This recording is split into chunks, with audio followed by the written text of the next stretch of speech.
Les femmes sont courageuses. Elles traversent vent de marée pour le bonheur de leur couple. Mais elles ne sont pas toujours récompensées. Bonsoir à tous, bienvenue ici, on forme, on sensibilise et on impacte. Je suis Stéphane, je ne suis pas seul, je suis avec notre animatrice et chroniqueuse Lydie. Bonsoir Lydie. Bonsoir Stéphane. Aujourd'hui, nous allons aborder ce thème pertinent, mais avant, nous allons passer au témoignage. C'est l'histoire de Korotoum. Korotoum est une mère qui se réveille très tôt le matin, part au marché et revient très tard. Korotoum vend des poissons et elle prend en charge sa famille, y compris son mari. Et arrivé à la maison, son mari désire qu'elle lui rende tout l'argent qu'elle a pu avoir tout au long de cette journée. Et c'est lui qui décide de ce que Korotoum doit acheter. C'est encore lui qui décide dans cet argent-là de ce que Korotoum doit cuisiner. Il décide de ce qu'elle doit mettre comme vêtements. Fatiguée, elle dit: je travaille, je ne profite pas de mon travail. Ainsi prend fin notre histoire. Lydie, que penses-tu de ces hommes qui utilisent l'amour pour appauvrir leurs épouses? Les femmes se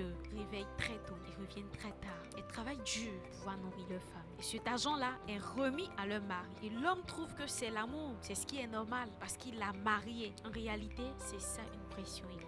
C'est ça l'assujettissement de la femme. La femme peut perdre son capital et ne plus continuer ses activités. Lydie, quel impact ces pratiques dans le couple peut imposer psychologiquement à la femme? Tu sais Stéphane, c'est une vraie question. Une femme qui n'est pas capable de gérer ses finances est une femme qui n'a pas de mot à dire dans sa génération, même dans son couple, tout en sachant que c'est son mari qui pille ces fonds-là. La femme a des besoins propres à elle. La femme se bat seule, elle lutte seule pour nourrir la famille. C'est qu'on la sert, c'est de la maltraitance. Oui, la maltraitance, parce que quand une femme travaille à la sueur de son front, prend soin de son homme, le minimum c'est de l'élever, de l'ovationner, de l'acclamer, de sorte qu'elle puisse être encore plus dynamique et fort. L'homme doit marcher à ses côtés afin de l'élever et non marcher sur elle. Lydie, si tu avais une phrase à donner à ces hommes, La femme n'est pas un esclave. La femme est un compagnon de vie. La femme doit travailler pour elle. Son argent lui appartient et non à la famille. Elle décide de ce qu'elle veut faire avec son argent. une femme, ça se chérit. Une femme, ça s'encourage. Chers hommes, encouragez vos femmes à vous aimer. Merci d'avoir pris part